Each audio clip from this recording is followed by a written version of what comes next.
धुळ्यात शासकीय धान्य खरेदीत भ्रष्टाचार, 5,000ची लाच घेताना पुरवठा निरीक्षक एसीबीच्या जाळ्यात.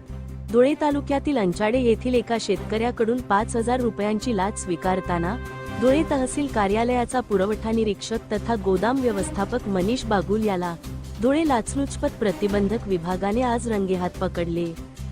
शासकीय आधारभूत किंमत खरेदी योजनेंतर्गत शेतकऱ्याची ज्वारी मोजताना ती चांगल्या दर्जाची दाखवण्यासाठी आणि त्याचे ऑनलाईन बिल विनाअडथळा मंजूर करण्यासाठी या लाचेची मागणी करण्यात आली होती.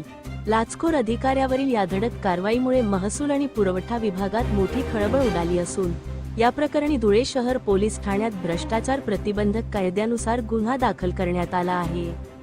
सविस्तर वृत्त असे की अंचाडे येथील तक्रारदार शेतकरी आणि त्यांच्या पत्नीने रब्बी हंगामातील आपली ज्वारी विक्रीसाठी धुळे येथील शासकीय गोदामात आणली होती. मालाची मोजणी सुरू असताना संशयित आरोपी मनीष बागुल याने शेतकऱ्याला बाजूला घेऊन ज्वारीचा दर्जा चांगला दाखवून ऑनलाईन बिल काढण्याच्या मोबदल्यात पैशांची मागणी केली. लाच देण्याची इच्छा नसल्याने शेतकऱ्याने तात्काळ धुळे एसीबी कार्यालयात धाव घेत तक्रार नोंदवली.